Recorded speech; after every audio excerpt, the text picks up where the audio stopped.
dengan suami yang bekerjanya sebagai kuli, bolehkah tidak berpuasa dan bagaimana caranya untuk menyikapi hal tersebut? Bagi pekerja berat, kerja tambang, mohon maaf tadi pertanyaannya kuli, pemikul di pelabuhan, pagi dia tetap makan sahur. Tidak boleh dia berniat hari ini saya nggak puasa, nggak boleh. Dia tetap makan sahur. Ketika dia bekerja dia tidak sanggup, dia buka. Dia batalkan puasanya, nanti dia ganti di hari yang lain. Begitu kata ulama, pendapat yang paling kuat yang saya pilih. Nggak boleh kita ini berniat nggak puasa, tuh nggak boleh. Tetap dia berniat puasa. Ketika dia tidak kuat, dia minum, dia makan. Catat berapa yang tinggal. Ya Allah, saudara-saudaraku, sebetulnya mereka ini imannya kuat, tapi takdir berkata lain. Makanya saya anjurkan bayar zakat itu sebelum Ramadan. Supaya apa? Ada saudara kita yang pekerja berat, supaya mereka bisa berpuasa. Kasih mereka, Bapak berapa kebutuhannya sebulan? 3 juta, kasih dia, supaya dia bisa berpuasa dengan keluarganya nanti di luar Ramadan. Tapi kalau tidak bisa juga, maka begitulah caranya, nanti digantinya di luar Ramadan. Itu bagi pekerja berat. Jelas? Wallahu a'lam. Ustaz, pertanyaan kedua. Assalamualaikum Ustaz. Waalaikumsalam. Bagaimana cara mengganti puasa yang lupa berapa hari dibatalnya? Bapak mau ganti puasa? Iya Pak Ustadz. Berapa hari tinggal? Enggak ingat. Akil balik umur berapa? Umur 10. Sekarang 40. Berarti 30 tahun enggak puasa. Selama Ramadan biasanya puasa berapa hari? Hari pertama dan hari terakhir. Berarti 1 tahun 28 hari. Berarti kalau 10 tahun 280 hari. Itu kelihatannya aja banyak Pak. Tapi kalau diqadha 1 tahun lunas 90 hari. Senin Kamis, Senin Kamis, Senin Kamis 8 hari. 10 bulan 80 hari. 11 bulan 88 hari. Tambah 2 hari 90 hari setahun.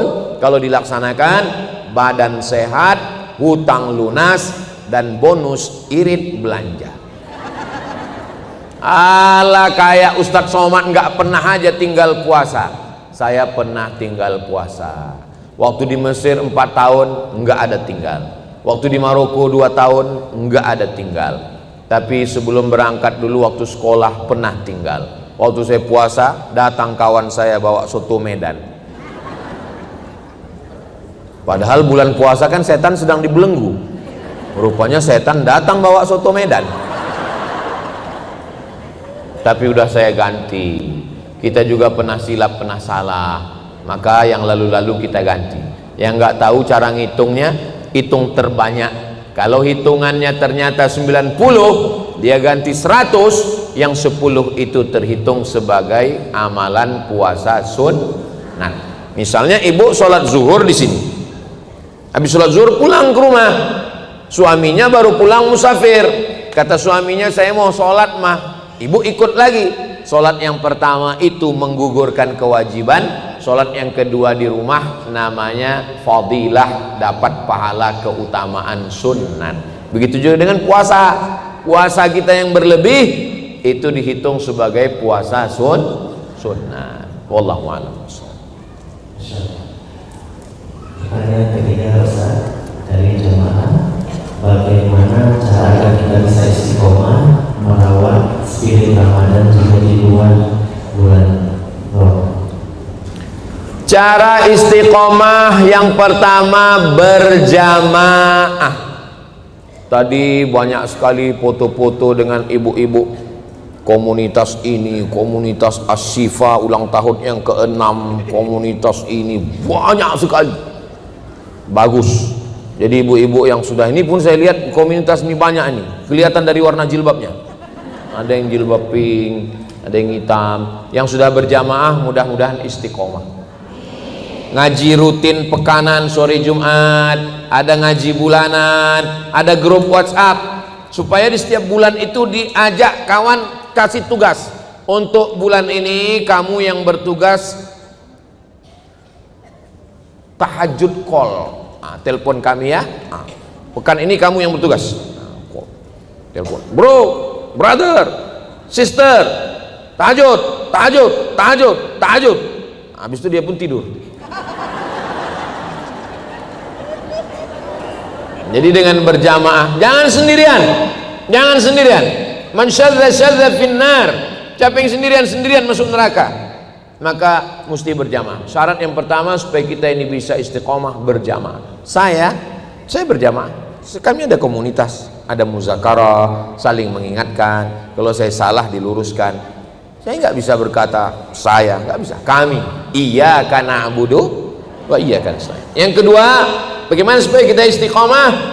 Kalau ada orang sakit, melihat orang sakit itu, banyak orang menyangka kalau dia melihat orang sakit dia sedang membahagiakan. Bukan. Melihat orang sakit itu nasihatnya ke kita. Kamu pun juga bisa sakit. Makanya menjenguk orang sakit itu lebih banyak doa, jangan nanya. Ini nanya, sakitnya mana, biayanya berapa? Bertambah sakit dia. Waduh, kalau kayak gini sakitnya kayaknya nggak sampai hari Jumat meninggal ini.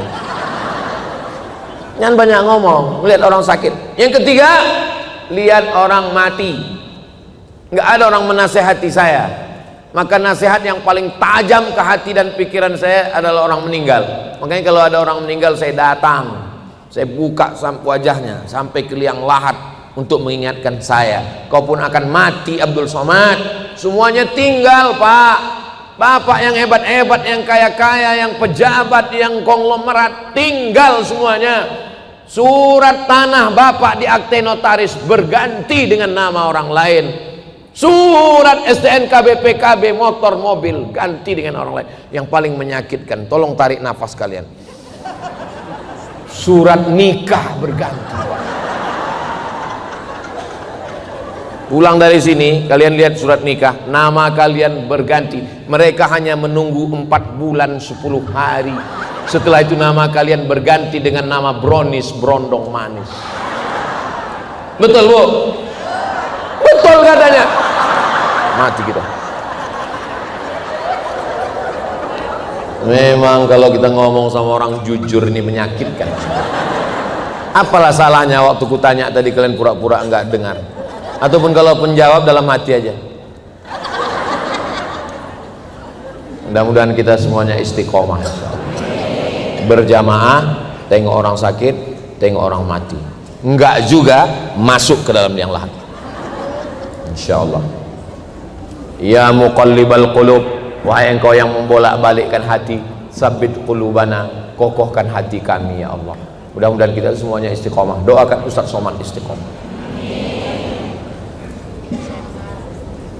Dan pertanyaan berikutnya, bagaimana cara menyikapi seorang tokoh atau pemuka agama yang melakukan pelecehan seksual terhadap jamaahnya, sementara teman-temannya banyak yang menuduhi kasus ini?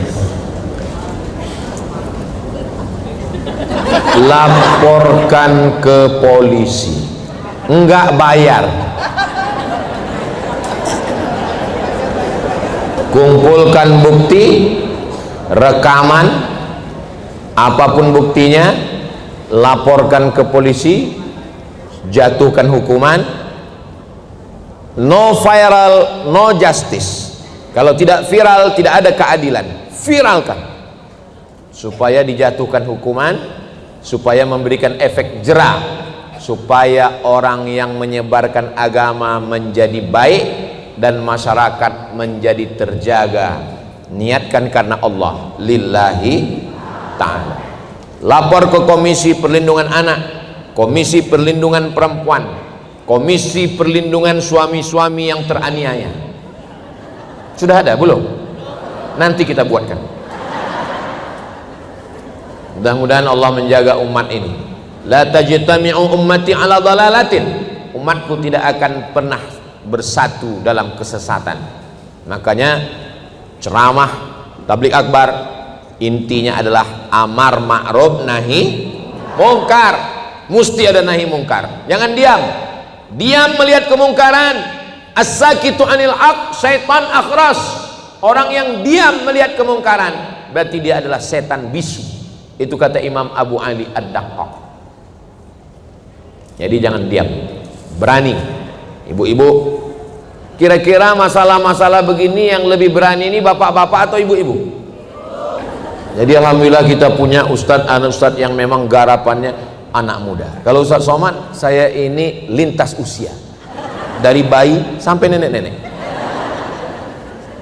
Nah, maka anak-anak muda, alhamdulillah sekarang komunitas anak muda, masya Allah, yang hobi pakai motor hijrah, masuk surga sama motor-motornya sekalian. Macam-macam, Vespa hijrah, King Cobra hijrah, Cup 70 hijrah, sepeda ontel hijrah. Yang perempuan-perempuan, komunitas ini mesti dijaga dengan baik. Nah, berkomunitas, alaikum bil jamaah, hendaklah kamu berjamaah. Anak muda jangan gabungkan ngaji sama orang tua. Saya udah nanya sama anak muda, kenapa kalian nggak mau ngaji ke masjid? Kami ini Pak Ustadz maunya ngaji ini bagaimana meraih cita-cita. Kami mau jadi dokter, kamu mau jadi polisi, kami mau jadi tentara. Pas kami datang pengajian ke masjid, judulnya malam pertama di alam barzakh. Horor Pak Ustadz. Jadi tolong buatkan ngaji anak muda. Teman saya di Aceh punya komunitas ngajinya di kafe. Anak-anak muda main skateboard, pokoknya mainlah tarik tambang segala macam. Kalau perlu di masjid yang lapangannya luas depan itu ada lapangan futsal. Jadi anak muda diajak main futsal, olahraga, ngobrol-ngobrol. Anak muda nggak perlu ceramah lama-lama. Ini yang ceramah lama lebih dari 1 jam, ini orang tua semua ini. Anak muda itu ceramahnya paling lama 15 menit. Habis itu langsung dialog interaktif. Temanya misalnya bahaya narkoba, hadirkan 4 narasumber, polisi, tentara, dokter, dan Kang Edwin ini kan hadirkan mereka semua, dialog. Baru kemudian mereka tanya jawab. Bagaimana menurut Bapak polisi tentang narkoba? Siapa saja yang pakai kami tembak, kata polisi. Kemudian tanya apa ini? Bagaimana Bapak TNI? Kami sebagai TNI menjaga kedaulatan negara, jangan sampai ada yang pakai narkoba. Kalau ada yang pakai narkoba, kami tenggelamkan. Habis itu tanya dokter, gimana Bu dokter? Biasanya dokter kan lembut. Kami sebagai dokter, kalau ada yang pakai narkoba itu nanti resikonya ada 3. Pertama sakit, kedua gila, ketiga mati. Habis itu dari Kang Edwin, bagaimana anak muda? Anak muda kita akan ajak lari pagi, olahraga, jogging, sehat. Bagaimana menurut Ustadz Somad? Menurut saya ini pecandu narkoba ini kita sesuai dengan hukum Islam. Kalau enggak kita pancung, kita hukum mati aja. Dialog, interaktif semuanya. Anak muda ini mesti diajak dengan bahasa anak muda. Bilisani qaumi. Jangan bayangkan yang di sekeliling Nabi itu orang-orang tua. Mohon maaf, yang tua jangan tersinggung. Saya sekarang ini tidak melihat ada orang tua di sini. Ini nggak ada orang tua. Ini yang ada ini adalah orang tua yang terjebak di tubuh anak muda. Ini muda semua. Yang ngaji, yang ke masjid, yang aktif itu muda, walaupun usianya tua. Usia itu kan bukan masalah angka, tapi masalah rasa. Begitu cara menghibur hati orang yang hampir tersinggung. Nah, maka anak muda ini kalau kita jaga, kalau mau melihat bagaimana Indonesia 30 tahun ke depan, lihatlah anak muda sekarang. Kalau anak mudanya sekarang LGBT, nauzubillah, kalau anak mudanya sekarang narkoba, sakau, maka 30 tahun lagi Indonesia belum tentu ada, bubar. Apalagi sekarang katanya Indonesia sudah gelap. Mudah-mudahan terang lagi insyaallah. Amin ya rabbal